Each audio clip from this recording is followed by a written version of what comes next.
Well, I'm gonna go build my own theme park with blackjack and hookers. In fact, forget the park.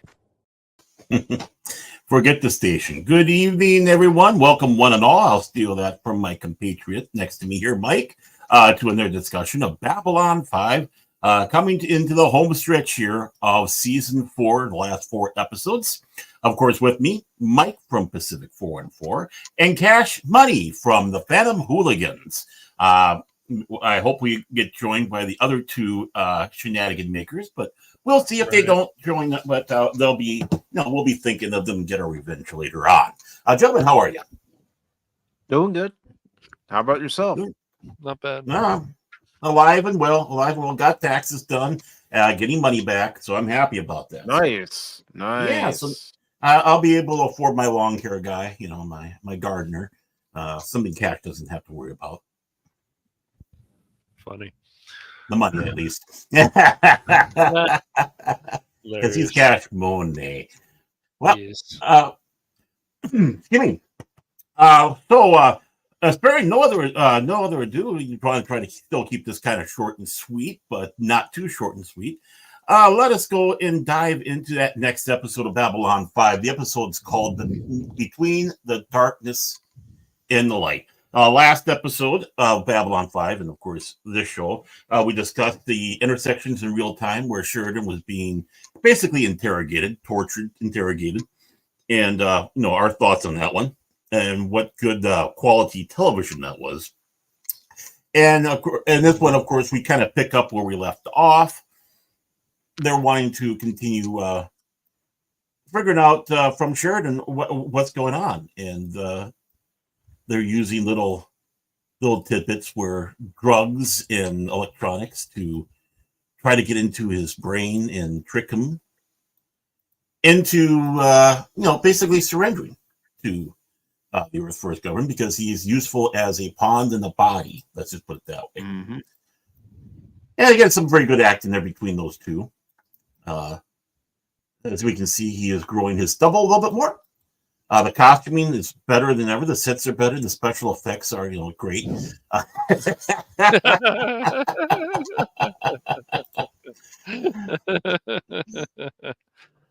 Now, of course, as we also know, he was betrayed by Garibaldi, who is basically kind of on the run a little bit because of that, because he has friends in no places now.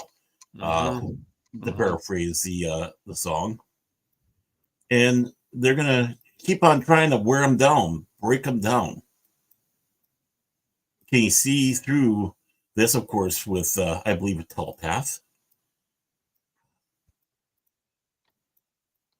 Nice exchange there, and we have, of course, Mr. Garibaldi trying to get into the resistance where nobody trusts him, not even Franklin, not even Lita. He's a little roughed up, understandable for what he did, and trying to convince everybody what happened.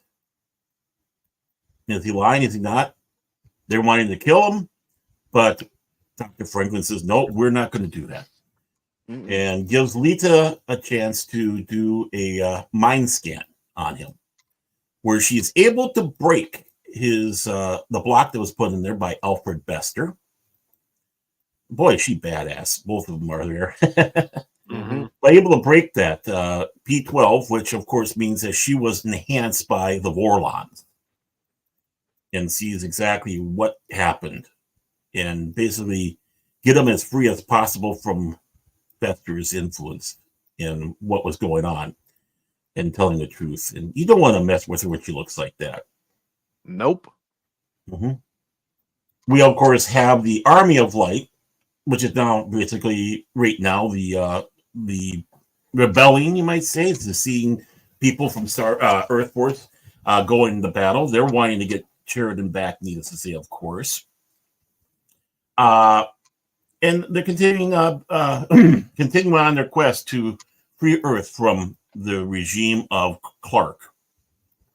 Getting more and more Earth Force people on their side, showing that they are not this alien-influenced group of people. Mr. Garibaldi, of course, helping guide their way in. And, he's another pretty lady. Like I said, they have found a way to make sure they get the prettiest ladies in this show. Even if they have to wear bones on their heads.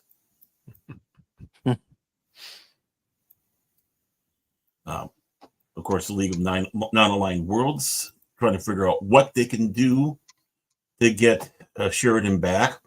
Jakar basically being extremely loyal, especially the fact that Sinclair was giving asylum to him, to the Narn during the Centauri-Minbari conflict, and stepping up to bat, good old Nando himself, getting everybody on board that we need to get Sheridan back. What's happening is what's happening, that right? And we're going to kick some butt. Yeah, because Sheridan did so much for all of them. Mm-hmm. And Delin is such a force. That's why I always laugh when people are like, there were no strong women on TV before. Oh, she was a freaking violent. She yeah, exactly. Dude. Right. Her voice carries weight on that couch. It does. It does. Of course, another good-looking woman that's on the strike team to try to get Sheridan back. How are they going to do it?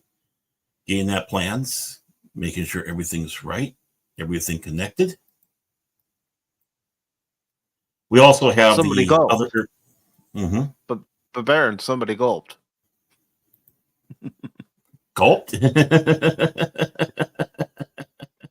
Yeah, he gulped. Well, yeah. You never gulp. You never gulp. Yeah.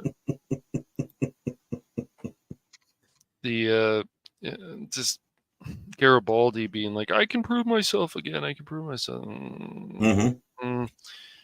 Yeah. And of course, getting more Earth Force people in line with them, helping repair, of course, a wounded Mr. Garibaldi. Yep, and Franklin tells him, "Be careful, because I don't know if I'll be able to stitch you up next time." Mm-hmm. Yeah, Garibaldi. He's like you, Mike, in a video game. We're gonna go in. Boom. Even though Cash was doing a bit of that yesterday. A little bit, yeah. And of course, the interplay between Marcus and Ivanova. He doesn't. He's got it for her.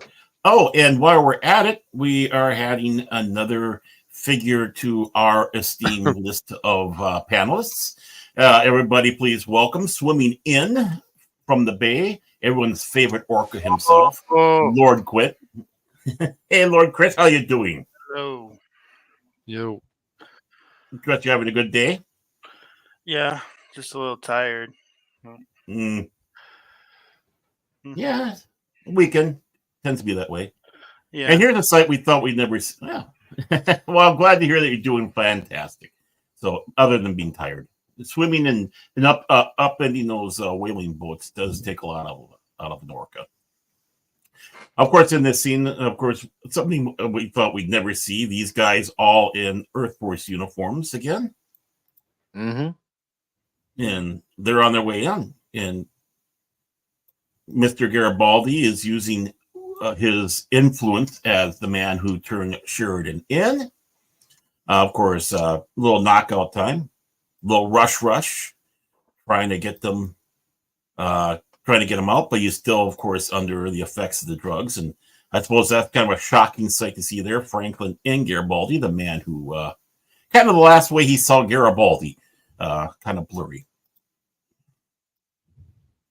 Ivanov, of course, trying to sleep on the bed as Marcus comes in and saying things to her, and makes you wonder if she heard what he was saying. But how can you not? How can you not fall for that? Going over the plotting and the planning, and they're figuring out that there's something rotten in Denmark, folks. something extremely rotten in Denmark.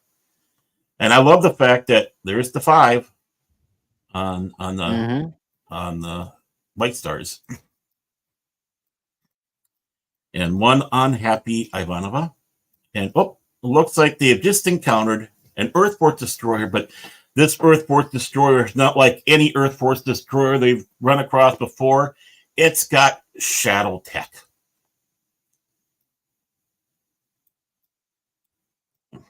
Needless to say, a shock to everybody. And of course, causing issues with the White Stars. One unhappy Sheridan until he finds his beloved soon-to-be wife. Welcome home. You stink here. Where were you? In some cell somewhere growing up? What was the last time you brushed your teeth? Mm-hmm. But love knows no bounds. Of course, in that little battle they had with the destroyers, Ivanova herself is critically injured. In fact, the Minbari suspect that she doesn't have a week to live from that, which, of course, is distraughting for, of course, Marcus. Everybody there coming around to see her. And she's trying to have levity to the situation to ease things up, but everyone knows how bad off it is. And of course, letting know about those Earth Force destroyers that they ran into. Mm-hmm. The loyal officer that we had. Of course, Sheridan does not want to take a White Star to Earth.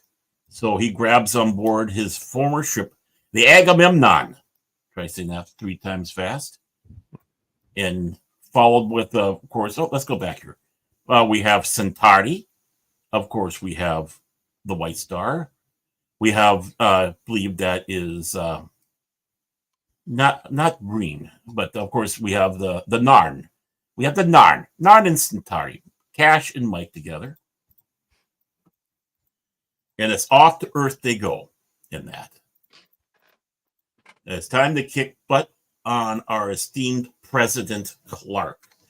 And basically, thanks to that scan, Garibaldi was able to stay alive. Let's put it that way. Jakar, as I said before, Jakar and Londo managed to convince the non-aligned world to fight against Clark to help Sheridan, because in many ways their interests are at stake too in this entire thing. So now you have Narn and Centauri ships, among others, in there. And of course, not all the so-called defectors of the Rebel fleet have really betrayed Earth. There are some spies who have been feeding information about fleet movement back to Earth. So, yeah, you got the moles in there, obviously. Earth has been adapting shadow technology, which is not a good thing, and mortally wounded Ivanova, which is sad to see. And at Ivanova's request, Sheridan has assumed command of the Agamemnon once more. And begs the question, how much more technology does Earth have? What impact did this interrogation have on Sheridan's psyche? And did Garibaldi and the others leave Mars with Sheridan? So you have all these little questions that you have from this episode that we hope to have. Of course, Jakar's feeling of debt to Sheridan is very obvious. Sheridan giving him sanctuary and aiding the people during the war, as I stated before. So it's clear why Londo would be willing to put his people on the line to the same level. But he is. One possibility is he feels he has to repay Sheridan for telling him to approach the Vorlons. Londo did tell Sheridan he owed him a favor in that one. So this looks like a favor repaid. And JMS basically said this was a nice, quiet little episode. Well, compared to what's happening, coming up. And so thoughts on this episode where it's time to go back to Earth, time to take things back, time to make right. You'd What was see the wrong? light at the end of the tunnel for the season. Mm-hmm. Mm-hmm. Oh, a little rushed. Mm-hmm. Yeah, it did feel rushed. I think they could have expanded it to maybe 2 or 3 more episodes if they wanted to. Hmm. And which was the plan, because actually Intersections in Real Time was going to be the season finale. But with the questioning of whether it was going to be a season 5 or not, Right. everything was kind of rushed to get things done just in case they weren't able to do a season 5.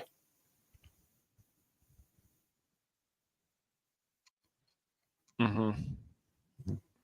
Right, which is, yeah. And season 5 turned out pretty good, but we'll be there soon enough. Mm-hmm. Any other thoughts on this little quick episode that's getting them into in the place for taking Earth back? Well, I just feel like it's a lot of karma for Garibaldi, because it's just, people hate him for what he did to Sheridan, but of course then we found out he was controlled by Bester. Mm-hmm. I wouldn't say it's hate; it's more of a trust issue. Mm-hmm. I don't know. I still say some people did start hating Garibaldi because, of course, his attitude was changing, though, Mike. Mm-hmm. Yeah, but you'd have to think that people might have been thinking, well, what's going on here? He was kidnapped. Obviously, something happened to him. What happened to Garibaldi? Yeah. And we found out, needless to say, that it was the case. And I'm sure the one person who hates Garibaldi the most is Garibaldi. No, I'm sure he does. I agree with that. He didn't just betray Sheridan; he betrayed everybody with what he was doing. Yeah, turning his back, walking away, acting the way he was, giving aid and comfort to the quote unquote enemy, in the sense of that the episode where the interviews and such. So, I was gonna say, remember, it was his interview that sparked a few flares between him and Sheridan. very much so, and of course that was the one thing that they didn't even have to re-edit or twist anyway. It was what you saw is actually what was said. So there was no mistake in what Garibaldi was saying in that matter, or more importantly, what Bester's and the rest of the Psi Corps' training or mental brainwashing was making him say on that one. And you wonder why people don't trust the Corps at all. Even as viewers, every time we see a member of the Psi Corps, more specifically Bester, we know that something's going to happen. Exactly. And it's not ever going to be good. Never going to be good. When you see Bester show up, you know it's going to be good drama, but he's a rotten person. Yes. He'll smile at you to your face and then stab you in the back. And that smile's not a warm smile in the least. No, it is not. Not at all. Okay, what we'll do now is step into the next episode. That episode is called, appropriately enough, Endgame. And a little scene here between number 1 and Franklin. I was going to say Bester because we're talking Bester. I was thinking Briggs because that was his name, Richard Briggs. But Dr. Franklin. And we have a loyalist Earth Force commander out there. You're absolutely right, DJ Ronnie G. Just to break off for a moment, who is going to be a guest, by the way, next Wednesday on Pop Talk? This coming Wednesday on Pop Talk at 6 p.m. Eastern. 5 o'clock Central Standard Time. And so be looking forward to having everyone's favorite turtle handler and nerd on that show. And I've been trying to look for that one video you asked about, and I've been having the dangest time finding it. I'm going through all my flash drives now to see if it might be on one of those. So, but I'm still looking for you, man. Looking for you. And of course, looking forward to next Wednesday as well. DJ Ronnie G is a great guy, even if he did get struck up a little bit a few days ago. Okay. I hope he's feeling better too. Oh yeah, that's right. You weren't in the best of. Yeah, you go ahead. Take it from my streamer. I can give you even the one. I can give you the a copy of what I have too. So okay. But yeah, he was under the weather, so I hope he is feeling good. So, so we have a lot of things that basically crammed in this one. It's like, this is a nonstop bang boom episode.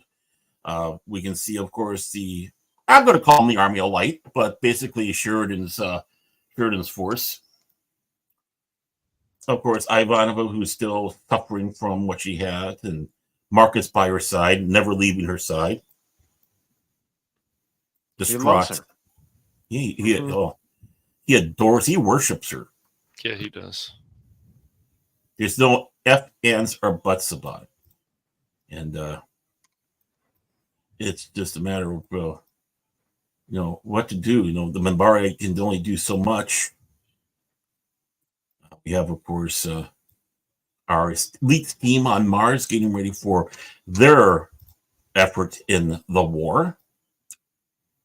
People dressed up in Earth Force uniforms. And what's interesting, if they're out on Mars without spacesuit, the reason why is Mars has been slightly terraformed to where where it does have a heavier atmosphere now, but it's still cold, and they still have to wear the space masks to breathe because there's not the proper atmosphere to do so. But they don't have to go out in spacesuits no more. Targeting where they need to go, wearing their anoraks, making it into their little shelters. Sheridan giving his speech. And of course, still in listening. Everyone listening to his speech to the rest of the fleet. And it's like, General, what are we going to do? It's like, well, we're going to stop them with everything we got.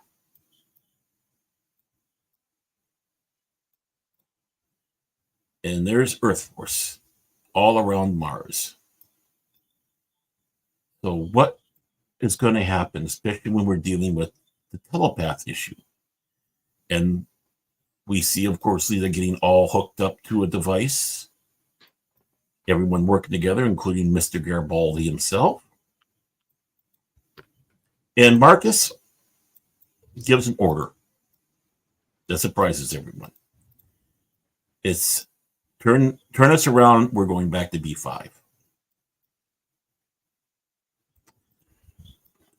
Lita goes outside, so she's unsheltered. So she has a clearer view, and all of a sudden, telepaths start waking up aboard these ships. That's a scary sight. Mm-hmm. And they know it's unethical what they're doing, but they got to do whatever it needs to be to keep the death count, the bloodshed down as much as possible. So these telepaths start taking over the ships. And they start losing control. Sheridan is barreling down communications, going through basically logs that Franklin had. He's finding out about a device that we saw earlier in season 1. Now, remember when I sat back and said, things in season 1 will come. You'll see something later on, and it happens to be the machine that draws life from one to another. Mm-hmm. Which, of course, Marcus intends on using. Going through the actual captain of the Agamemnon behind Sheridan, but for all intents and purposes, Sheridan's in charge, like a flag officer. He should be Admiral. Admiral. And here it is. We finally see Clark, one of the rare instances of Clark, and he's writing something down on a paper over and over again. Sheridan is basically saying demands. You got, issuing the arrest of President Clark. He's still writing. And lo and behold, he brings a PPG to his head and bam. Yep, because he's too arrogant. Kills He's not going to be. Mhm. He's not going to allow himself to be captured. So. He's kind of like a certain little Austrian with a funny mustache. As they get to the office, he's DOA. The senator comes in, noticed he was writing on there, and the ascension of ordinary man over and over again, but things all written out. And they figure out that the Earth defense system that they have has gone live and is turning itself onto Earth. A battered Agamemnon and the others. Now they have to team up with the general, who was able to unhijack his ship, but willing to fight side by side with Sheridan. Keep on wanting to say Sinclair. To take out the Earth defense. And Sheridan thinks he's going to have to ram and destroy the last one, but doesn't have to. It's destroyed at the last minute. They get to live another day, but you have one battered Agamemnon. Interstellar Network News, the special report. We see the old, and I don't mean age-wise, anchor there. Right, because it was hijacked. And they had their puppets in there, and she's basically visibly, emotional, understandably so. Who would thought I'd be back here? Who would thought I'd be alive? Franklin figures out what happened with the Marcus, and now he's rushing his way back to Babylon 5 as he's watching his old logs. And there's Marcus alongside his beloved, whom he adores, and he's hooked up to the machine and giving her life, sacrificing his own for her. And that's how the episode ends. Yep. That's the one thing about Babylon 5 is people are going to make the ultimate sacrifice, whatever it takes, because they care so much about each other. And of course, as we see in the next episode, what happens with Ivanova after she finds out about it. It's sad to see him go. Yeah, he's a great character. Really, Marcus did add to the ensemble. Right. Really likable, but the thing is his death wouldn't have meant anything if he wasn't such a likable and important character. Exactly. It's not an empty death. No. I'm giving away too much for the next episode. I don't think so, because we're kind of seeing him as he's going. Yes. It wasn't like Tasha Yar's in Next Generation and Skin of Evil, where it was an empty death. Right. Yeah, that's true. I mean, I hate to say this. We never really got a chance to really bond with Tasha Yar, to be honest with you. It was only really after her death. Yeah, it was kind of really after her death when she came back in Yesterday's Enterprise and then came back as Sela, the half Romulan. But really, for that one first season, and not even the full season, and they were kind of still lost in their way of how we're going to present everybody in the show. Not really being able to fully flesh out her character per se. It was a shame to see the character go, but I mean, her death is like, it didn't really hold much. And there's one problem though. I think if they would have kept a couple words in there that they originally did film at the end, when she's doing the hologram, addressed to her crew from the grave. At the end, she goes, "Data, it did happen." I think if they would have put that line in there, I think it would have been much more impactful. But they opted not to. And it comes down to the things that the little things are the things that really hit. It's not necessarily the long soliloquies or the huge dramatic scenes. It's sometimes just a quick little phrase or a quick little word or a quick little look that drives something home. Mm-hmm. In my opinion. No. And he was a virgin too. She could have had some virgin meat there. But of course, Marcus viewing those several logs on that situation, getting on there. Of course, like we're saying, it kind of seems Rush. And J. Michael Szynski says, okay, general response here. People seeing Rush where in many cases there is not a rush. Look, pay attention. We're in the fourth act of the Earth cycle, like the fourth act of an episode. You have to really start cranking. You wanted to be at white heat once you hit the ground, and understandably so. Boom. And that was kind of an important thing. It's like that wants to grab you and not let you go until the end. Boom. And it didn't hurt for the fact that they were needing to get this done before the end of the season because they didn't know where they were going to go. That's true. Any other thoughts on this particular episodes of Babylon 5 Endgame? All right. War between the shadows and leading to Babylon 5 having been separated from Earth Force. It all has meaning. It wasn't like they just threw it out there in this show and then forgot about it. No. They came back to it. Just like the device. They came back to it.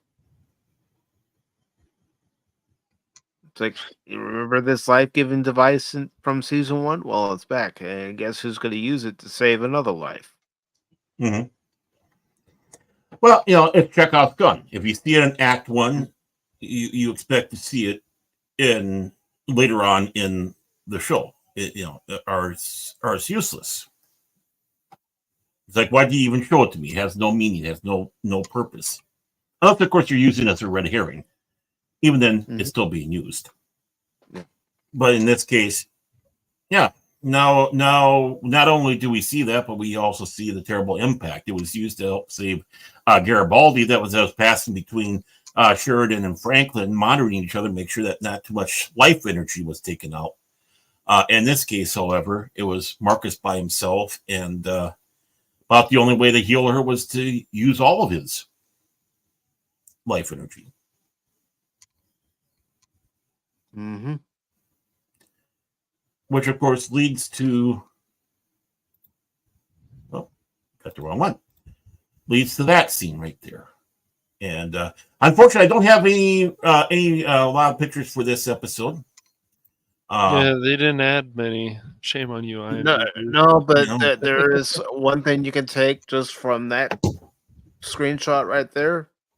The acting of Claudia Christian, top notch. Yes. Well, yeah, I agree. And she's great in this. Yeah, go ahead, Krit. Did you want to add some more? Yeah. Oh, is this the episode where she's like, "I am God" or something? I don't remember how it went. No, she's grieving over the death of Marcus. Yes, Marcus had just passed away. Oh yeah, yeah. Losing Marcus was sad. He added a lot to the show. Mm-hmm. But hey, we get Space Jesus as a replacement. Not really, but not really. Yeah. I mean, they're both English, I think, but that's beside the point. Right. The whole situation of, once again, it's war, and it's like, oh well, it's supposed to be happy time. It's not, because there's still sacrifices being made. It's not time to celebrate. Clark did a lot of damage to not just Earth, but to a lot of people, and even though he took his own life, there's always ramifications after war, of course. Even in this show, and I think it's important that they show that. And it sucks what happens to Marcus, but he felt that's what he had to do. So, Well, yeah. Again, save the woman he loves. So. Mm-hmm. And how can you have a situation like this where everybody comes on scathed when this is actually showing that, yeah, there is loss? If you're going to have that hero's journey, you're going to have loss along the way. People that you like and admire might not be there the next day or whatever. Mm-hmm. And I think that helped drive this home. Yes. With this. So, it was, there was a death that was necessary in this. There really was. And spoiler alert, Call You Christian doesn't come back for season 5. And JMS said that, made it known that if he had known that there was going to be that problem, it would have been Ivanova who would have died and Marcus would have lived. That would have been interesting too. I mean, Right. either way, I think it would have worked. There would have, the sadness would have still been there. The anger would have still been there. Mm-hmm. Right. They're on a different level. Right. Mark is probably more of a broken man with all that, losing whatever meaning. And maybe it would have been better for season 5 if it happened to go that way. Mm-hmm. But they didn't know fully. They had everything all done and ready, and they found that out. Then they brought in that line that she is captain of a Warlock-class ship. She was originally going to be Babylon 5 commander for season 5, but we can talk about that later. Mm-hmm. So this is kind of tying up loose ends episode here, not in the sense of necessarily combat or such, but what happens afterwards, which sometimes we don't necessarily see. The battle's done, but we don't see the aftermath of everything. Right, exactly. Mm-hmm. We have 30 telepaths that were used out of the 100 that were used on the ship, and we are basically led to believe they no longer are with us because of that. She's resigned, and Ivana was, of course, like I said, resigned. She's going out to on the Warlock ship. They found Sheridan's father. He's been released. His mother was never found. In fact, she's safe with family in Minneapolis. Ha ha ha! Minnesota. There's another Minnesota connection for all you people out there. Londo has been given asked to return to Centauri Prime because the regent is ill, and after his death, the royal court plans to name Londo the next emperor of Centauri Prime. And Clark has been succeeded by Susan Lutchenko of the Russian Consortium. So that is the new president. And of course, the League of Non-Aligned Worlds is turned into a new alliance, you might say. So it's kind of like seeing from the League of Nations to the United Nations type of thing. Well, it had to happen. So. Mm-hmm. And while Sheridan is being basically kicked out of Earth Force, but doing so as a hero, but they can't keep him around because of we have somebody backstage, everyone's favorite troll of all time, Mr. Phil McCracken. Phil McCracken, thank you for joining us. How are you doing today, sir?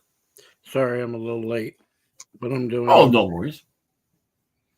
Oh, I want to say a special hello to Space Jesus. We need more Space Jesus. Well, you'll get it next in the next season here at Babylon 5. So, we can also see here, and of course, that scene with Claudia there, the scene that she had in there. And, you can tell she's not wearing any makeup for the scene, that normally is put on it. That helps show the grief that she had and how she's acting in there. And like you said, Mike, this really showed how good of an actress she was. You really could feel that pain that the character has and the loss of Marcus. And of course, not only by seeing it visually, but you could feel her anguish over the loss. Mm-hmm. How? She's like, if only I'd let him know that I did like him. but she was afraid to let her guard down Right. You got it. because she was afraid to show weakness. Yes. And she could at least balk them once, which of course gave him a chance to have a little bit of laugh out of that in that moment. Understandably so. You got to have a little bit of that in your grief and pain. But the situation they're in, all that, it's like, she's a strong woman, maybe a little too strong, you might say, like anybody might be, not just a woman, but even men. And she rises up the ranks fastest in the show. She gets basically, she went from lieutenant commander to commander, and then commander to captain. So within the 4 years of the show, she's had 2 promotions. Not bad, girl. Not bad. Well, Sheridan saw a lot in her, so it made sense why he promoted her. And so did Sinclair before that. Right. And going back to the telepaths, good old Bester decides to have a talk with our esteemed Captain Sheridan, and basically wanting to know the fate of his beloved Carolyn Sanders. And through the threatening and all that, and Sheridan sat back and said, "No, she's still alive, but if I had to use her, I would have."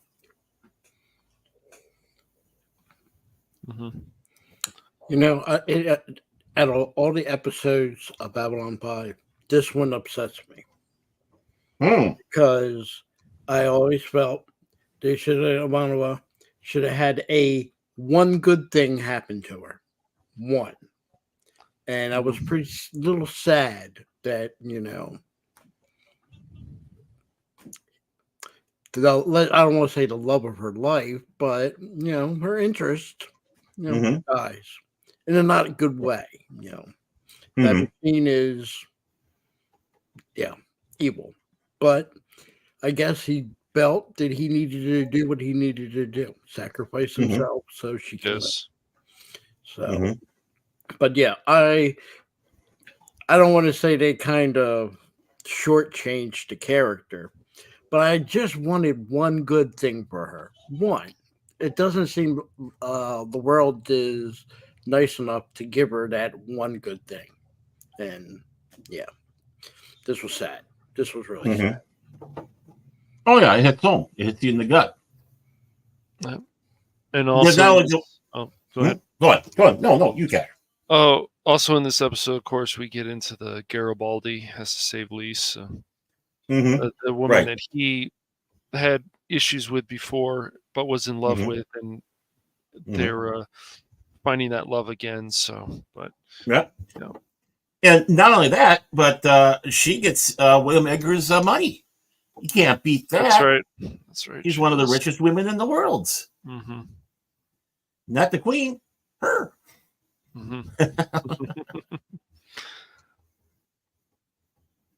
So, not even Oprah. She's richer than Oprah. Who would have thought? But I think this episode really ties up a lot of those loose ends, you might say, that was needing to get finished up. It's like, well, what happens now? What happened to Sheridan's dad, who was played by Ron Howard's father? Right, that's crazy. And what's even crazier is the episode was directed by Tony Dow, Wally, from Leave It to Beaver. Wow. Several episodes of Babylon 5 actually were, believe it or not. So there's an example of someone who was a child actor, went back into acting with the new Leave It to Beaver, but he found his calling as a director. Right. And directed several episodes, not just Babylon 5. So, so you get a lot of what would you say? Connections to the past, you might say. It's nice. And unfortunately, Tony Dell's now no longer with us, sad to say. That's true. Lost him not that long ago. Any other thoughts on this episode? Just great acting by Great. Claudia Christian. I can't say it enough. What are you gonna say, Krit? Oh, I say it's really good.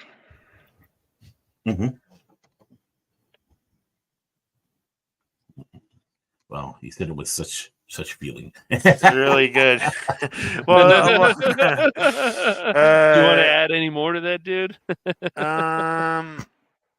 Well, I'm like trying to think. It's been a while since I watched this one. The memory of the show is fading away. But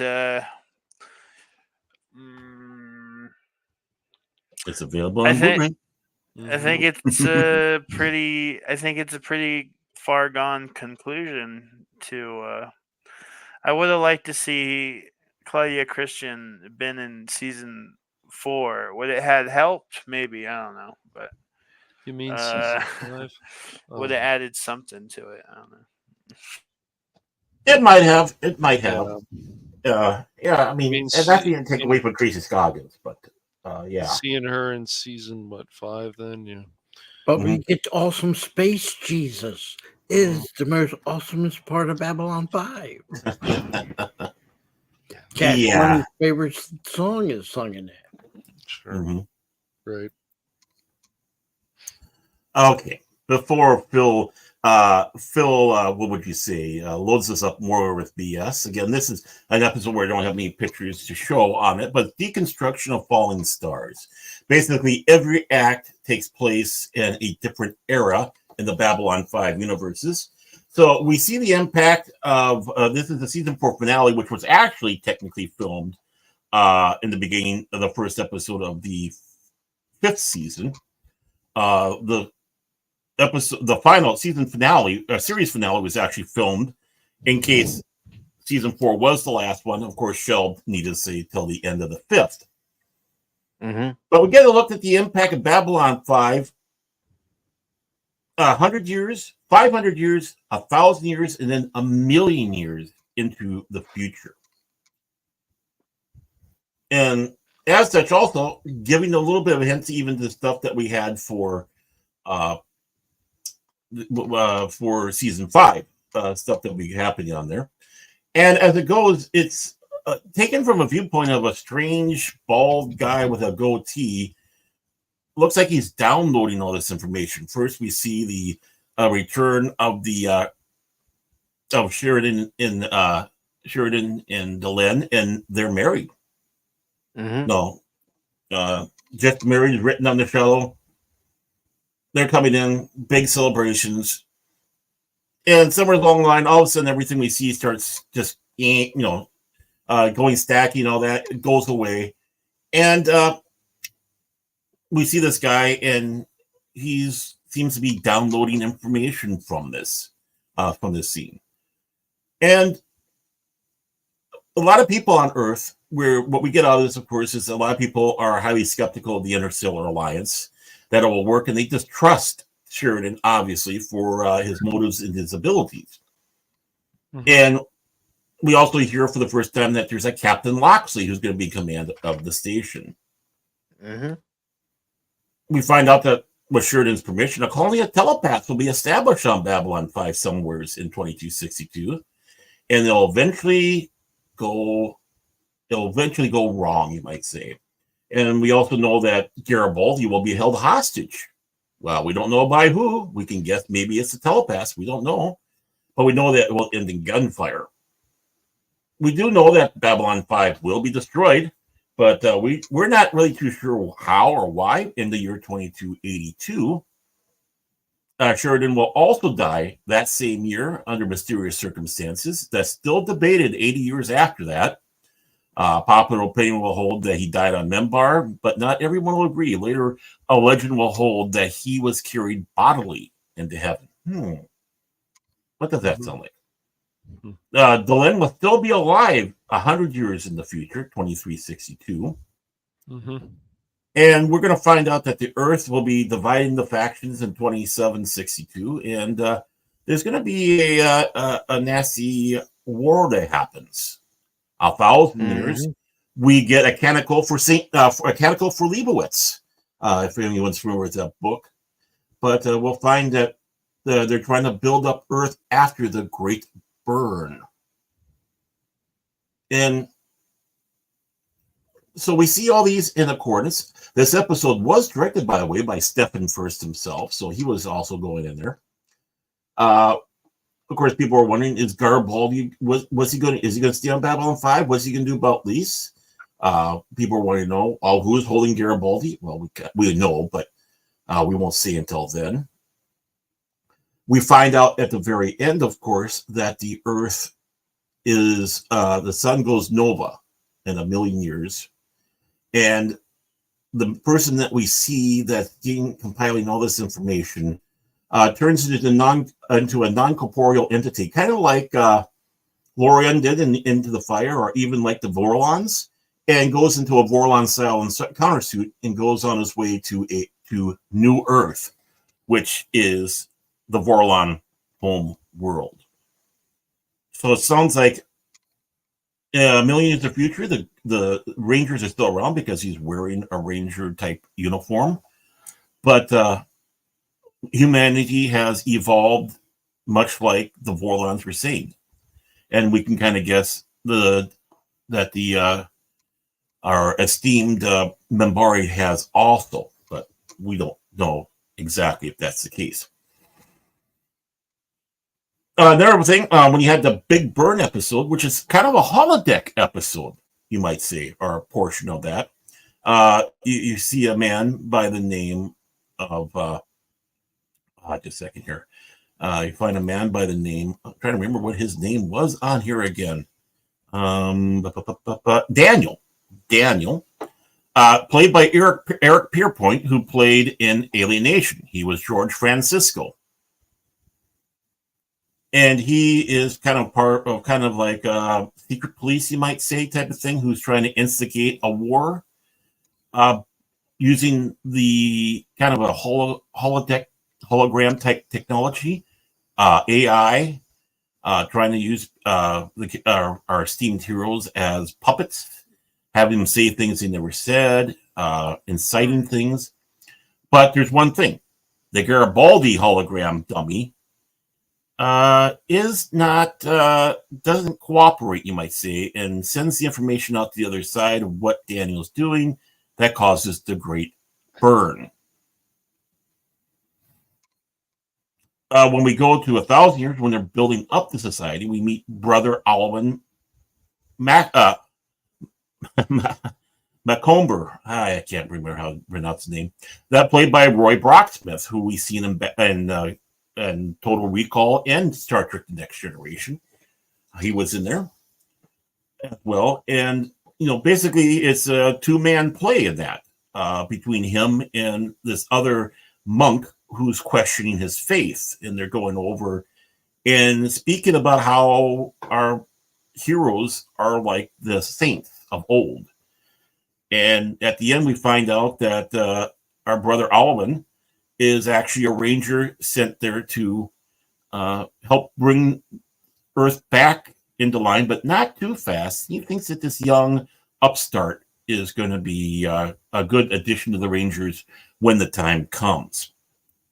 But before that, when we're looking 100 years after, you have kind of your talking head debate, which is that scene we have up there from around various points.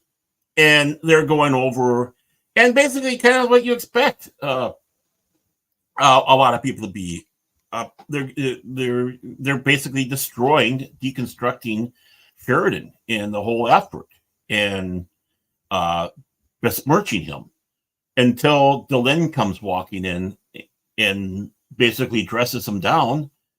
And they say, sheepishly, do you want to say anything? It's like, you won't even listen. And she walks off after admonishing him live on the air, basically calling them all fools and liars. So what's your thought about this episode that was basically a last-minute fill-in for a season finale? I thought it felt more like a filler episode Agree with that. than a season finale. I think they should have had the season finale be the last episode and then go into season 5. But that's just my opinion. Yeah, well, they needed to have an episode to. They need a fully contract out for episodes. I can understand why they needed. I understand that too, but yeah, to have an episode that was basically a filler as your finale, it's not really ending the season on a strong note. No, I agree. I mean, it's an interesting episode. It's an interesting filler episode, to say the least, in this whole thing. But did we get to the part? Yeah, we went over that with her speech where she admonishes them all. I actually liked this episode. Mm-hmm. In particular, that scene that you got on the screen right there. Mm-hmm. Kind of reminds me of a CNN, when back in the day when you could watch CNN. Right. And it's still as chaotic as it was back then. But anyway, I like the subject matter the three were discussing. Me too. It kind of reminds me of when people discuss, 100 some years later, the Civil War. Was Sheridan in the right? Was Sheridan in the wrong? Did Sheridan do everything? If you ever notice when you after the event, normally about good 30, 40 years onward, everybody starts questioning everything. Well, like Monday morning quarterbacking. It's a different situation when a person is there at the event. And people question, well, why did they did this? And when you watch it, it kind of gives you that reminiscence of the Civil War, where people were choosing sides, and Sheridan chose a side. He chose that he couldn't deal with Earth and how the president was out of whack. So he did what he did, not by choice. That was forced upon him. It was either comply or rebel.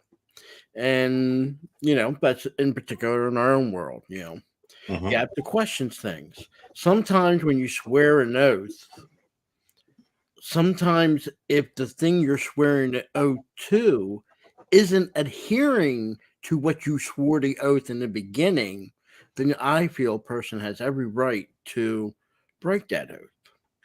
And particularly when it involves more than just you. That's just how I feel in the matter.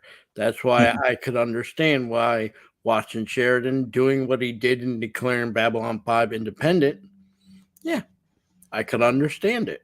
Is it a rebellion? Sure. Yes. Sometimes you need to have a rebellion under them circumstances. When we look at our own Civil War, most of the people that fought, let's be honest, politicians wanted the war. The generals that were there in the military did not want that war. But they had no choice. You had to choose. So what do? If you choose one side, the Union, or in this case, Earth, you're feeling, well, we have to be loyal.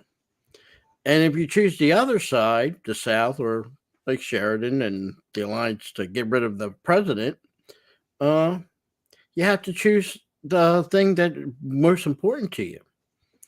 If you're for us and some people, where does loyalty start?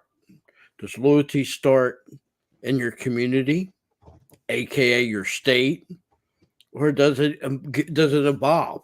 Is it the nation? Well, if my neighbor's saying something is wrong, I would probably agree that something is wrong. If my state says something is wrong, then I will be for myself. I can't speak for nobody else. I will be loyal to my state because that is local. That's ground level.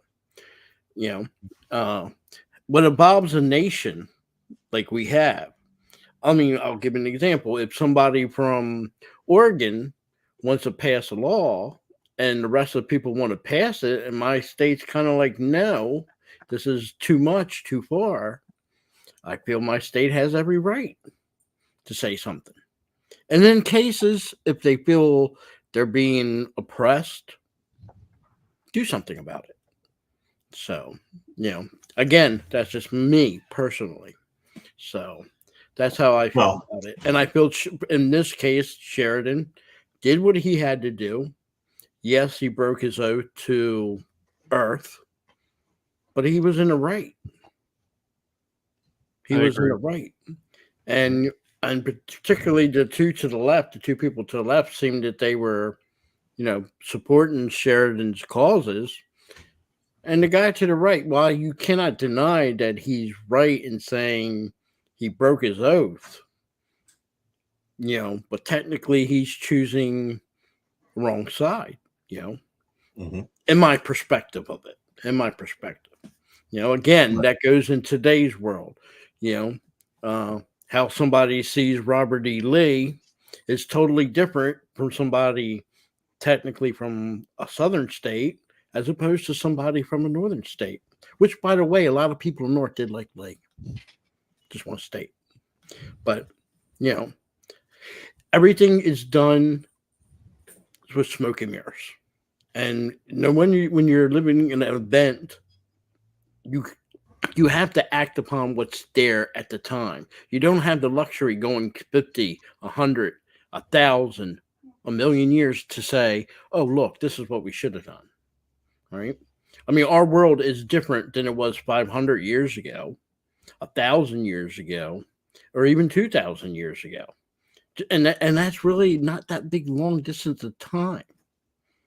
I mean, 100 plus years ago, people were riding horses for transportation. They didn't have cars. Today we have cars. And now they ride horses as a hobby. Yep. As leisure. Right. 100 plus years ago, someone steals your horse, a horse thief is hung. No questions asked. If he's found guilty, he's hung. Today, someone steals your car, they're out in a couple hours. Society as well as people change, sometimes for the good, but guess what? Also, sometimes for the worst. But I did like their little debate, how that was set up. Yeah, and I like that you have people thinking, was Sheridan in the right, in doing what he did. My opinion, yes. He couldn't just hand Babylon 5 and everything over to the president and Earth. He couldn't do that. No, because we found out the president was corrupt. Yep. And again, my feelings is, when the situation with Mars, as we talked before, in this reality, Mars is a situation where it's at that time where, maybe they needed to be independent. And the other place, Prime, I forget the name of it. The other place needed its independence. Look, if we colonize Mars tomorrow, and for 100 years, Mars will be dependent on Earth. All right. But 100 years after that, when the people that living on Mars, establishing on Mars, I guarantee you they would start thinking we're better off home rule as opposed to be ruling over by that little planet Earth over there. It's logical. It's how things evolved, happened before, happened again. So, but I just like this episode because it gets your mind thinking. And like I said, I like that, they kind of set this up like a CNN style when still CNN at that time, still young. So, young, still respectable, people tuned into them. They tuned into NBC. They tuned into ABC. It didn't matter which of those stations they tuned into. They got their news. Yeah, I don't see the same thing with a lot of panel shows. I mean, there's some conservative channels I see that they just have better panel shows than this other stuff because they usually say the same thing, and it's a lot of gobbledygook. It's amazing that's why it's so funny. It is. And it's funny because of you watch something like Babylon 5 and you definitely can compare how the news media is even now, a lot of it, not all of it, but a lot of it because there are still journalists out there who actually care. I just don't think there's that many anymore. I think their narcissism and other stuff is taking over. You could feel, and I'm speaking for myself here. I could feel back in the 80s there was a standard. All right. Now, even at that time in the 80s, NBC tended, not as much as it is today, a little bit to the left. It always seemed to dislike a certain elephant party. No matter what they did, they just seemed to hate it. But the other ones at that time, CBS, in particular ABC, they were down to earth, reasonable. The news was reliable. You could watch ABC News, and if you saw the exact same news at the same time on CBS, it was practically the same thing. But it isn't like today where they rely on rumors. And I think it's because part of it is politics in the news, but also the race to be the first to put the news out. Rather than being safe and say, whether then they check the facts or not, right? They want to get it out there first. Yep. What just like with Babylon 5, like there's always comparisons to what the media would be. Same with stuff of weather and so on. Like with weather, it's like, okay, you can count on the media. With a lot of other stuff, you're not sure. Certain local stories, sure. Other things, though, no. And just that's why, once again, when you watch Babylon 5, you definitely can always make some comparisons to things that could happen in real life. And the way these people talk is stuff that we've seen in real life. So, just in this scene. But I would say, even though this is a filler episode, I don't think it's bad. No. And I don't think how they betrayed the news from the beginning, when the president of Earth pretty much took over the news agencies, right, and installed people that were going to report the news how he wanted it. Kind of like in today's world, in a lot of it, yes. Back in the day when a news agency or even a newspaper got something wrong, they put it out again the next day. We got it wrong. Now, granted, if it was a newspaper, and even on the news on television or radio, they didn't do that at the very beginning of their show or whatever they were airing, or on the front page of the newspaper. Sometimes you had to go to page 5 in the newspaper to find, we have to say we reported this wrong, or an extraction or something. In a lot of cases, the damage is done. Yes. Whatever they reported wrong, and this is even back in the day, that it cause irreversible harm a lot of times. People lose their jobs. People, if they're being incarcerated or just straight ostracized in the community, even if for a mistake. So even in today's world, that part doesn't happen as much. But I can point out numerous times where news agencies got the facts wrong and will never admit to it. Or when they do admit to it, it's, at the end of the show when no one's watching, or when the least amount of people are there to hear it. Or, I don't know, people still read newspapers, still in the back of the pages, not on the front page. So, again, things change. But in a great large part, things stay the same. So, yes. But I did love how they did, especially in this episode, but even way back when they split from Earth, how they had to, the Earth controlled the news. Sheridan was a little smart, so he made his own news. Right. To counteract it. And smart people would listen to both news from both, and then decide for themselves what the answer is. Yes. Normally, the truth always comes out.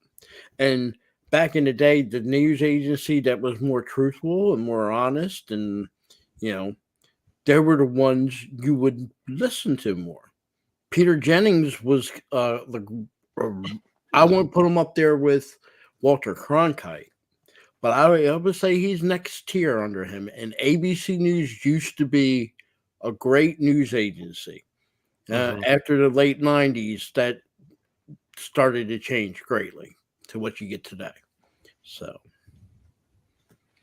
yeah, it's crazy. You know, this show is like 90s that it came out. That the comparisons you can make, it just shows how crazy and interesting this show is. That it's still even to this day. It just shows how 30 years after the show premiered, it's still relevant.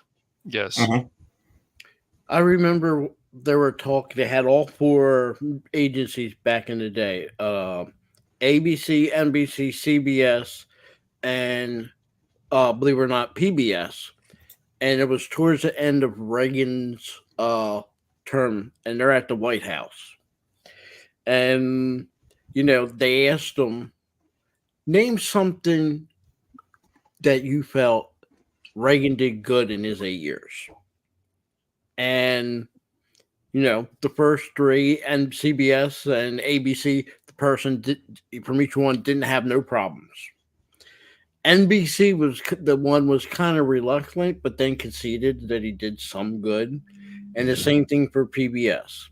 In today's world, if you had them same 4 individuals, the 2 that didn't like him would never admit to anything he did good. Pretty much he's bad, he's bad, he's bad, he's bad. And that's the sorry part about today's society. I mean, we can all agree. We can probably name one good thing a president done out of the last 5 presidents. We can at least name one. Even if you didn't like the individual as president, there's probably one thing you can say, yes, he did one good thing. But to get people today, they'll absolutely refuse to say anything good if they didn't like him. They refuse. That's pretty much it. You ask, well, what is so bad about this person? Oh, he's this. It's like, do you have proof?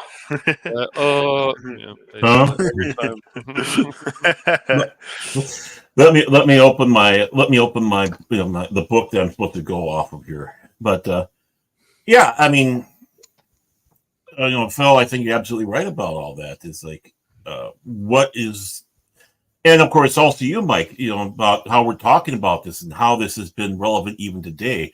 Good science fiction, I think, does that, even if the science might not be right. In other words, we're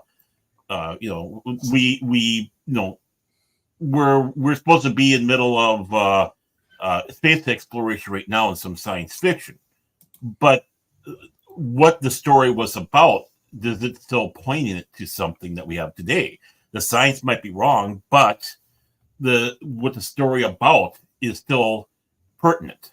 Right, because people are still acting like this, even though, this is a show, but people act like this in real life. So, right.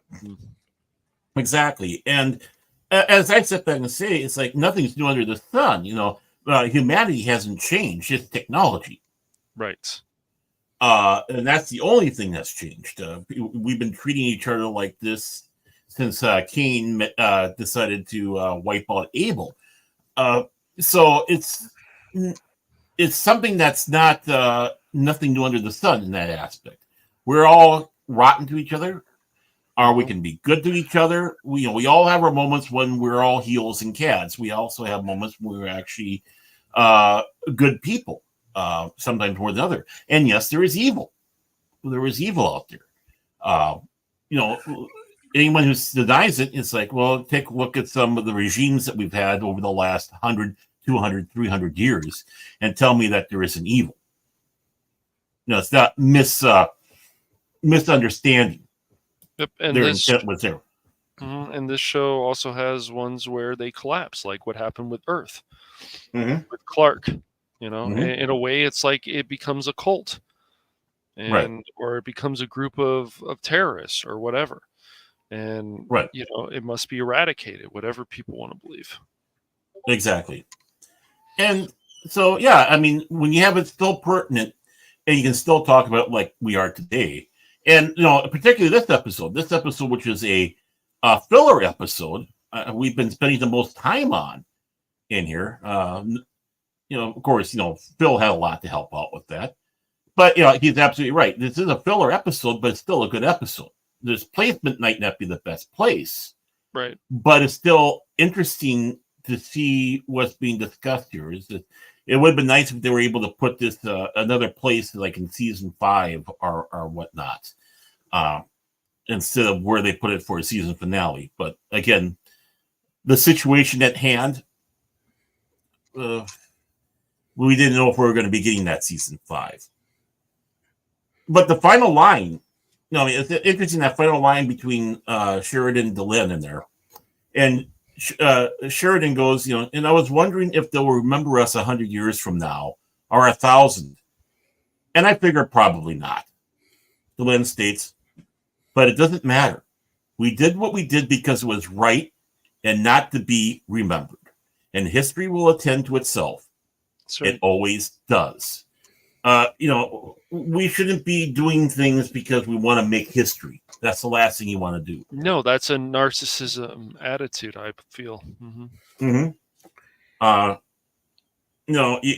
When you have activist press that says we want to make history here by making sure certain people are in certain positions, it's like, that's not your job. And your job isn't to make history. You live in history. When you take history, and I'm a history lover. You probably guys already know that. You are? Yes, I am. Wow. Yeah, I didn't know that.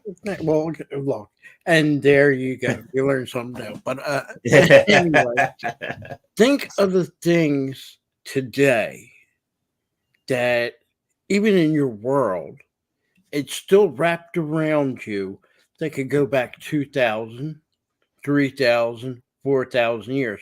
After about 6,000 years, we can't, our history is a little foggy going backwards. But look at this way. Trojan War, still be people talk about it, people discuss it, people go visit Troy, people make movies of Troy. Mm-hmm. It has an effect. And that's over 4,000 years ago. Mm-hmm. 4,000 years ago. Now, do we have all the details perfect? Probably not, but we can say for sure the Trojan War happened. Yeah. It's not an if. For years, people were telling, and this is no disrespect to anybody. As an Italian, I didn't need a German to go to Troy to tell me Troy was there. We always said Troy was there. Same for the Greeks. Right. All right. Mm-hmm. But people were still saying at that time, 100 years ago, Troy, Denver, it's fantasy like Atlantis. Mm-hmm. It plays so much an important part in the world that everything, Julius Caesar, descendant of Trojans. All right. Now, people might not believe it, but it's a fact. He was killed, assassinated, not because he wanted to be emperor or king, because they were scared he was going to move the capital over to Troy. They feared that, because they had the belief that Rome was descended eventually from Trojans that came from Troy after it was sacked. And it was a prophecy that the Trojans eventually will become the conquerors. The conquered will become the conquerors. Right. And you could say, in a sense, we got our revenge on Greece. But Greece never was greater than it was when it was under Rome. It became that much Greek civilization, which Romans borrowed a lot from, was expanded across the world. You go and look at most of your ancient kings, the lineage of the British kings claims a Trojan as a founding father. Now, is it true? I don't know. But even Aeneas is in Scandinavian mythology. Everybody borrowed it. It's the Romans. We're going to borrow theirs because they borrowed from Troy. So we're going to borrow that stuff. There's always that attachment there. And that goes into effect today. Look, even with the Trojan War, with the Greeks, Everybody knows whose Achilles is Mm-hmm. and about his heel. Everybody has an Achilles heel. When someone gets hurt, what do they? Oh, Achilles heel, right? Mm-hmm. It affects us today. And that's just a small example. Religion, be it Judaism, Christianity, that's with us today. Mm-hmm. And it plays a large part of how we think, how we do, and act. Well, I think one of the lines that we had in this episode, especially the fact that this episode is written by an atheist, that Brother Alwyn, one of his quotes was, "Faith and reason are the shoes on your feet. You can travel further with both than you can do with just one." Isn't it funny that it takes an atheist to insert religion in a show? Well, if somebody cares enough and they do research, Mm-hmm. it doesn't matter if they're an atheist or not. Mm-hmm.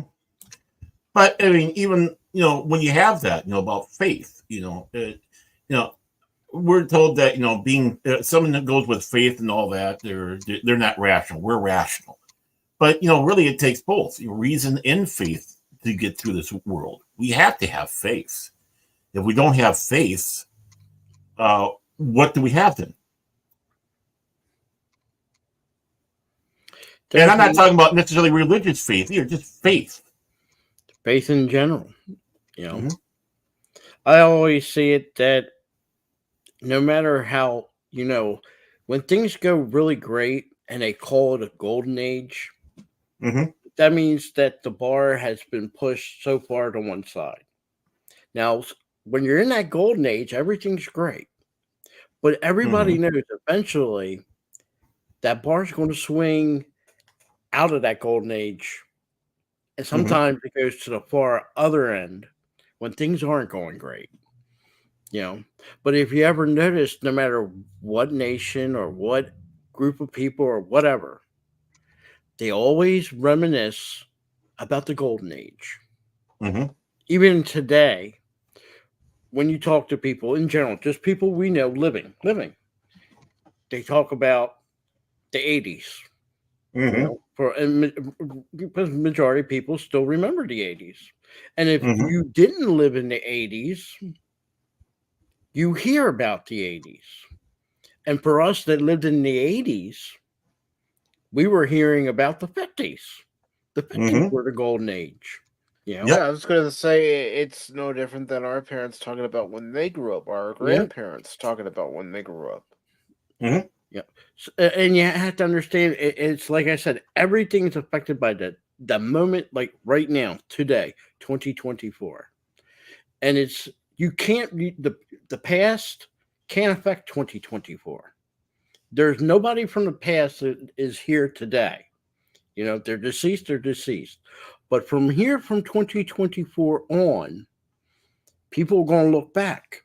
Now, how they look back at us 5 years from now, might not be too much different.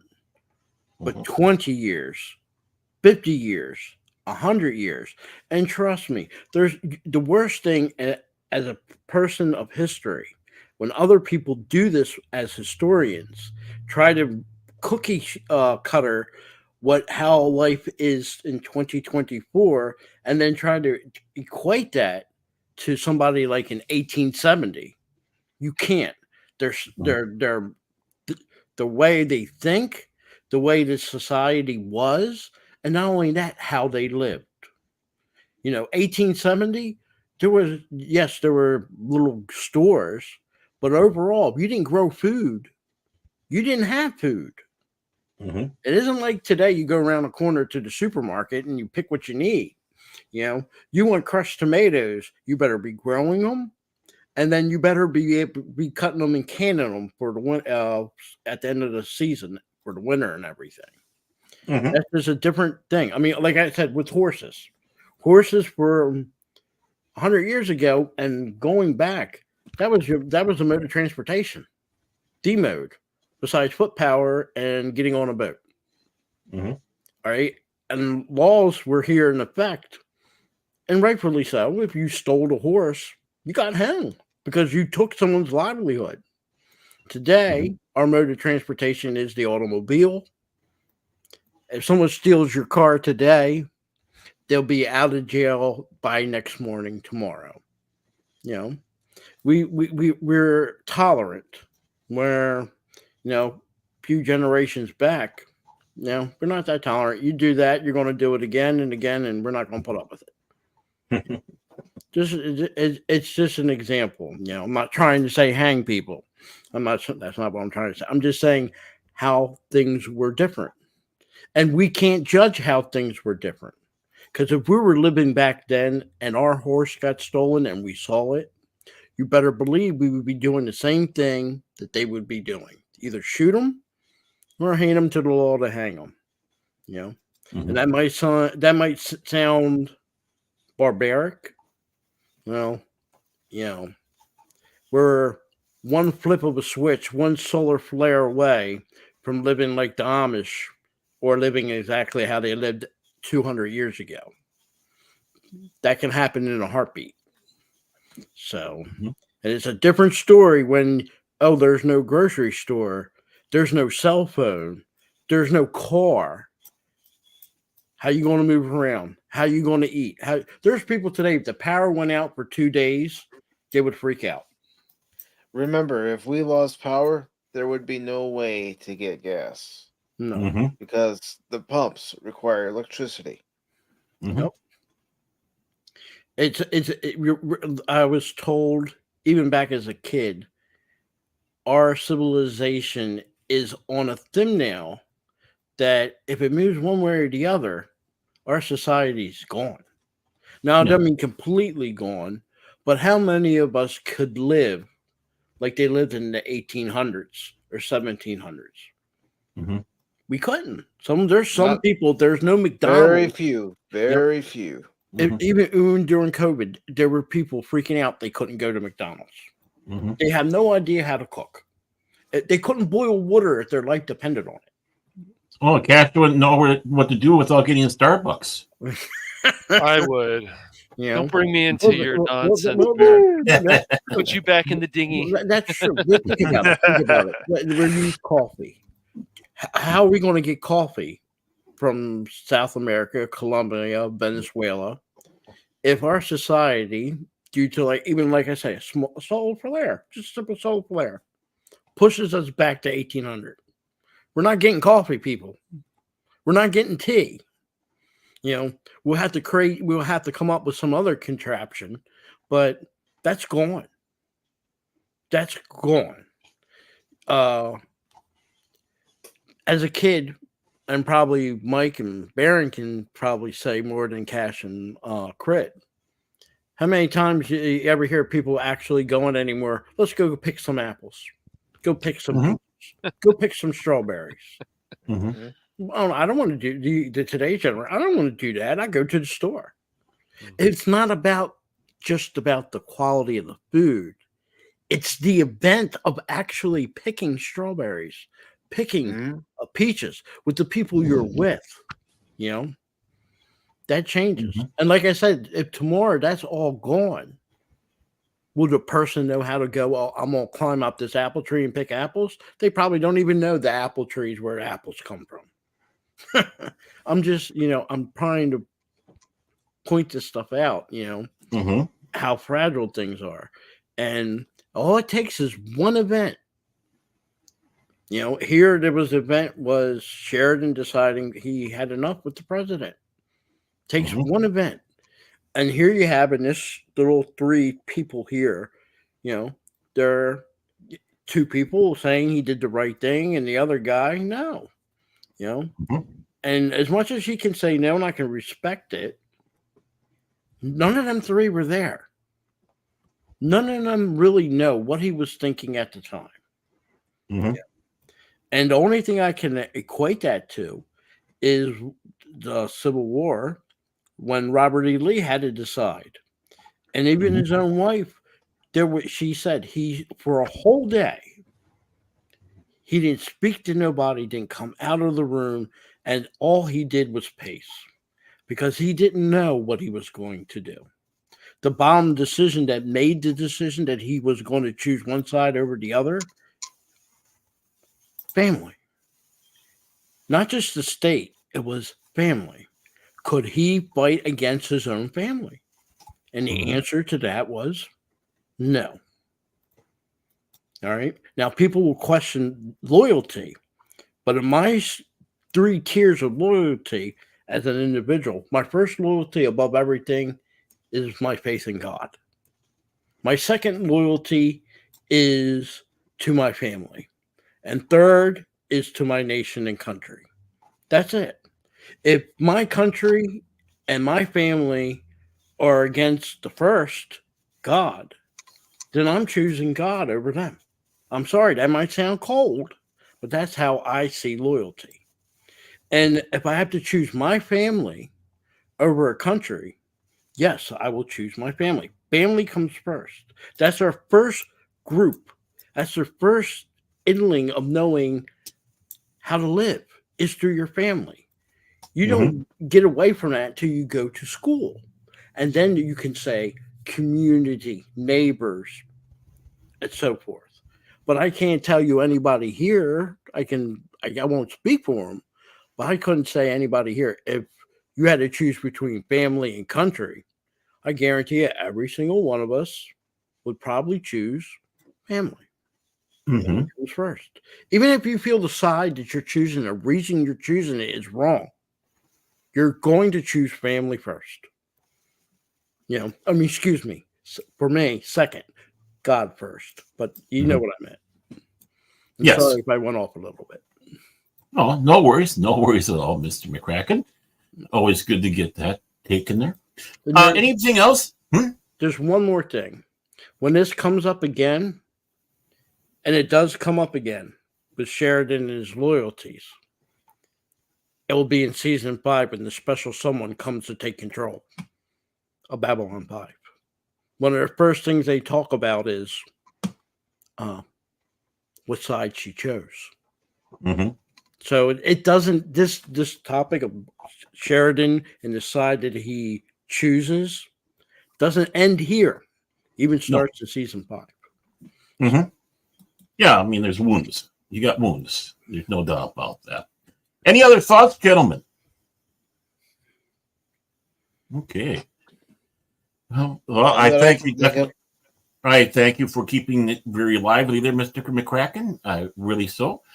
With that, I think we should come to an end of this episode. We finally got through season 4. Never thought we would, but we have, surprisingly enough. And with that, though, not DJ. He's not coming on next Wednesday here. I'm officially uninviting him. Well, you don't have that to say, Baird.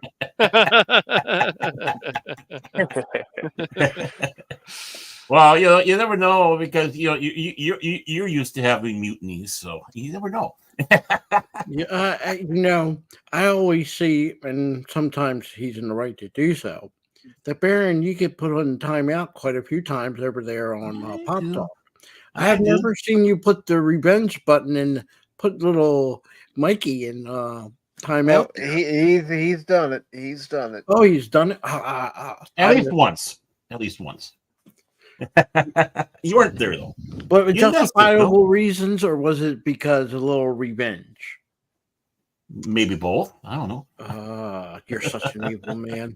Such an evil. I never said I wasn't. Well, with that though, Phil McCracken, do you have anything of interest you want to promote or say? On the 15th of this month, going to start finishing up the Lord of the Rings with Phantomology. Okay. And after that, when that's completed, I am going back on hiatus. I'm not feeling that great, and I'm just going to fulfill my commitment, and that's it. I will be debating it whenever Cass decides to do it, which I've been waiting a long time. Where's my Myth Force? Don't forget. we already played Myth Force on stream. Don't forget, Phil. We got Rome or Shogun to talk about. Shogun, yes, I definitely. I want to see the new Shogun and see what they got right and got wrong. I love the original 1980 Shogun. I love that. With Richard Chamberlain, yeah. Yes. And coming in from Pingalon 5, it's Low Spec Linux Laptop, 2 penguins enter, one penguin leaves. That's right. Yeah. 2 penguins enter, one penguin leaves. It'd be interesting to have your take and your comparison between the two Shoguns here, Mr. McCracken. Okay. Mr. Space Jesus, also known as the indubitable Lord Krit of Everest Productions.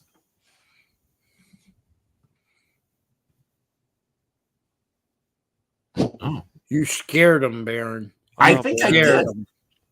I think I did. Wow, that's pretty good. That or he's praying to Space Jesus. I think so. Or getting the song ready for Cash Money, but Cash Money loves it. Or fell asleep. I don't blame him if he did, yeah. Phil, you put him to sleep. How could you? Put him to sleep.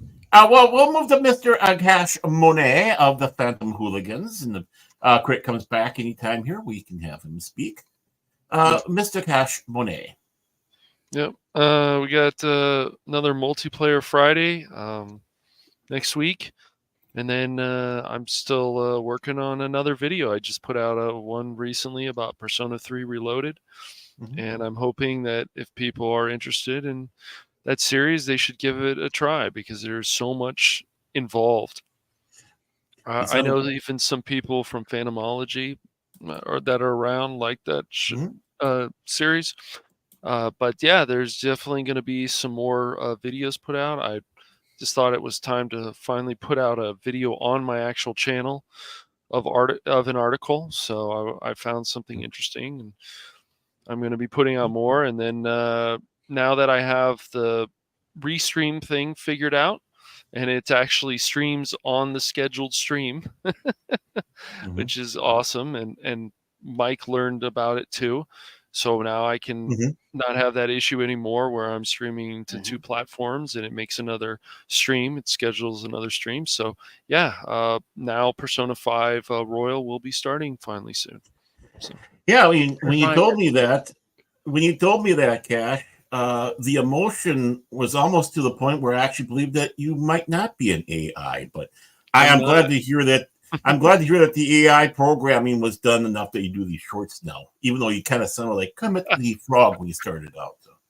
Did I? Did I a little bit? Hello. I hope not. Oh, I mean, that's what I thought. So it's like, hello, Kermit the Frog. Catch the frog here.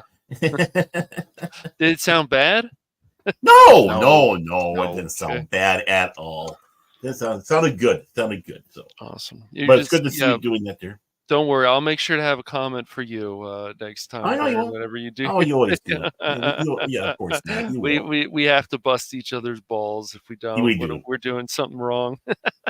But it's good to see that in the Persona 5, and yeah, definitely. Can't wait for the other ones that you have coming up there. So yeah, and of course the gaming stream that we'll be doing here. So. On the Phantom Hooligans, yeah, we'll have some other gaming streams that we'll be playing together. And when you get Fire Team and Helldivers 2 and stuff, and Myth Force, of course.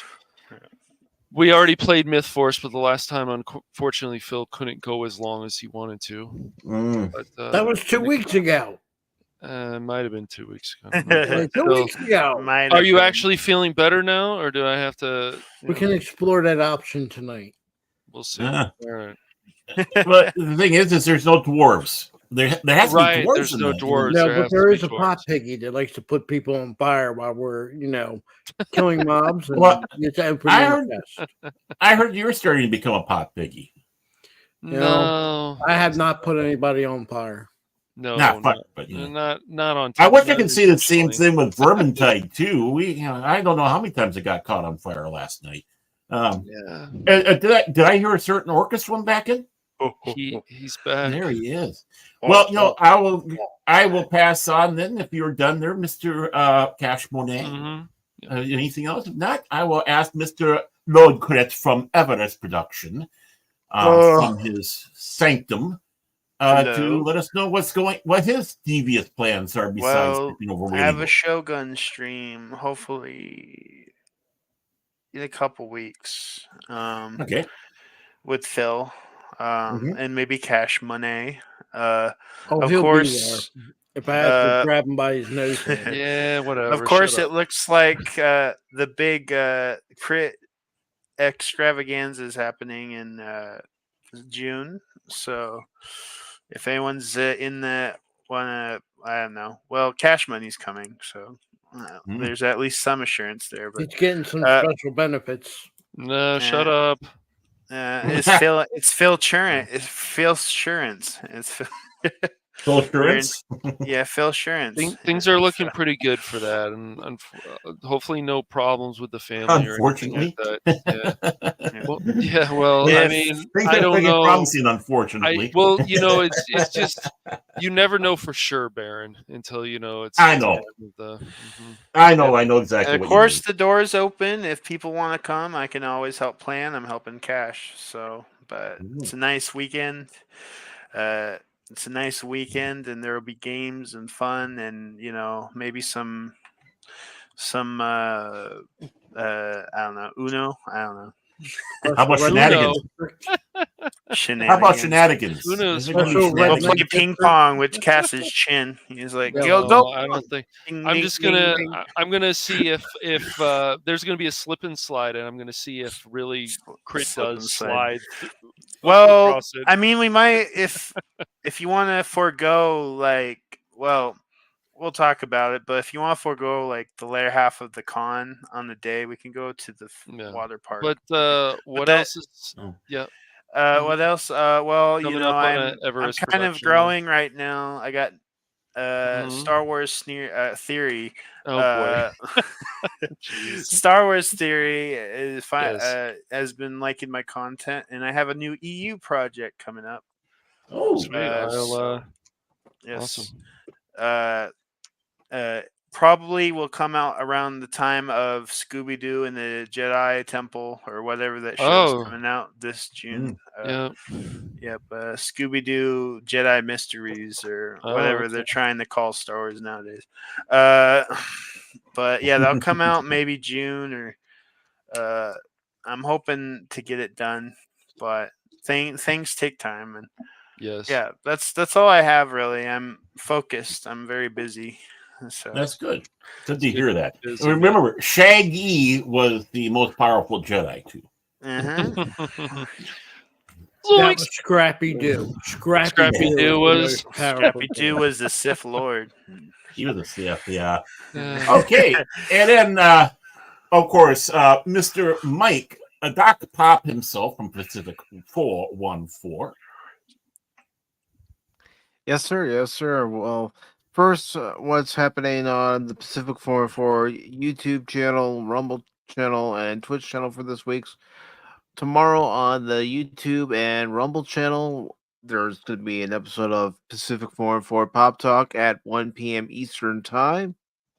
And then on Wednesday will be the Wednesday edition of Pacific 414 Pop Talk at 6 p.m. Eastern Time. And then Thursday at 6 p.m. Eastern Time, I'll be playing more of Mad Max. Now, I will be making some guest appearances this week. The first one will be on Railway Nation Live this coming Monday at 8 p.m. Central, 9 p.m. Eastern, over on his channel. And then at 5:30 p.m. Eastern Time Tuesday, I'll be with Pops, Ironcaster, Stone Loki, and as far as I know, Squeaky Mouse is going to be there too. And we are going to be talking about Transformers the movie.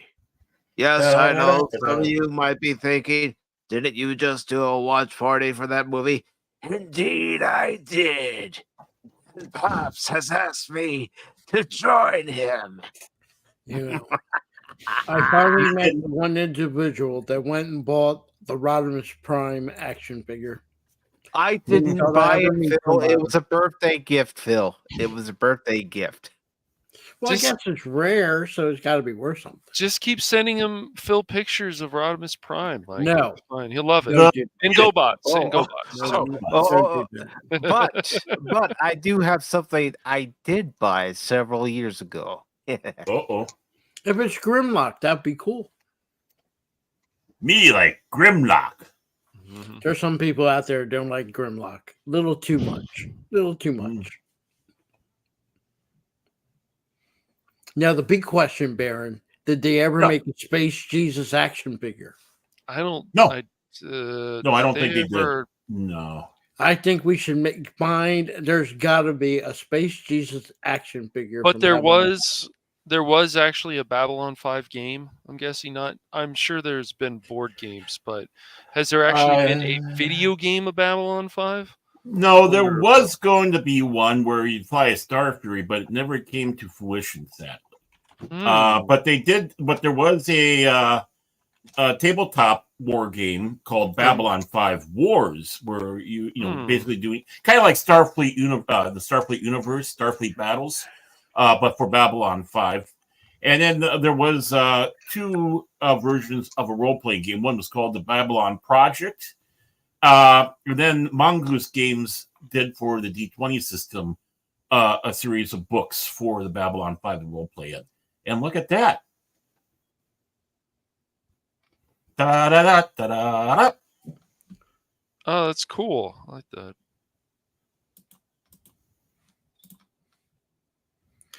So speechless. Yeah. We'll have to. It happened. Blame it right in his face, Mike. It happened in 1986. There you go. They killed Optimus Prime, and then I was never the same ever since. Oh, even though they did bring him back. And might have to look into that. Is it? Have you tried it then, low spec? Is it any good? Yeah, he's got streams of it. He streamed it. Okay. So yeah, go to Low Spec's channel and watch him playing it. Cool. All right. You might be happy to know that Babylon 5 game, it got leaked. You can play an alpha version of it. Oh, and by the way, they did make that's cool action man. figures, and there is a Byron action figure. Yeah. There is a Byron. Oh, there is one. There is Byron. We got to see Cash. The Byron action figure. Just for you, Cash Money. Just like they have Kosh. Yeah. Ooh, I like that. That's nice, dude. Yeah, very cool. I picked up some. In fact, I got the Veer one autographed by Stephen First. So very cool. Though I have to say, the Byron action figure looks a little bit spooky. Did you have to pay extra for that at the time, Baron, for the autograph? Autograph? Or did you just the payment of the convention, and that was it? I brought it into the convention, but yeah, I did have to pay for the autograph. Okay. But it was very cheap and was going to the Diabetes Foundation. Oh, that's awesome. Because Stephen First suffered from diabetes. I understand. So, in fact, sadly, that's what took him out. That's what, yeah. And so, it was the first time I ever known anything about having to pay for an autograph. This is 1998, by the way. But it's like, oh yeah, I mean, it's going for that, no problem. You know, it's not like we have today where it's like 150 or not more. You know, to get a person's autograph, and it's just going for their pocketbook. So. Because you just might go on to eBay. Do you know what's sad? As I'm looking through these Babylon action figures, they have Lando, but I don't see the Non. There's no Non. There's a Jakar one. Yeah, Jakar. There's a Jakar figure. I'm looking. Yeah. If they made a Space Jesus, there's better Byron. There's got to be a Non. Yeah, there's one. Yeah, just a second here, Mr. McCracken. Just a second. Now, here. if Baron pulls out a Byron action figure, I'm going to really freak out. No, I don't have one. My figures are sadly still packed away for those. I need to get them out, but there's your Jakar figure. There's the Jakar. They did make one. Yeah. Wow, that's good quality. Look at that. Very good quality. All of them were in. I seen the one they had even made one for the Emperor. They have one there. But yeah, I'm in a state of shock. They actually made a Byron action figure. I didn't know that. They even made a Loxley figure too. Oh, and what's that one guy that's there's like 30 of them and they all have the same name but sound different? Zathras. Yeah, there's an action figure for him. Well, they even got a shadow figure. But Zathras. Yeah, Zathras. Not Zathras. Zathras. No one listens to Zathras. Yeah, I wish there was a little bit, that series of action figures were a little bit more, but sadly. Marcus looks the most identical to the actual actor. So, I just can't get over the fact they actually did make a Byron. Simple. Zathras. DJ Zathras. That's Zathras. Not Zathras. But Zathras. No. Not Zathras or Zathras, but Zathras. Okay, that's Zathras. So get that right. Zathras. And with that bad comedy bit, I think it's about time that we go. But before I go, I just want to thank those who were in the chat. DJ Ronnie G, of course, who I don't know if he's talking about the show or the five of us. Of course, on the panel in here, Mr. Philip McCracken of Release McCrackens, and everyone's favorite penguin besides Punk Waddle, low spec Linux laptop, 2 penguin center, 1 penguin lead. We're going to have Penguin Dome one of these days, folks. Yes. And of course, I want to thank everybody who did join us, but on any of the platforms that we're on, didn't chat, but that's okay. No problem with that. We like lurkers, as long as you enjoyed the show and you stayed around. And we did our job. So I want to thank everybody out there. If it wasn't for you, we wouldn't be,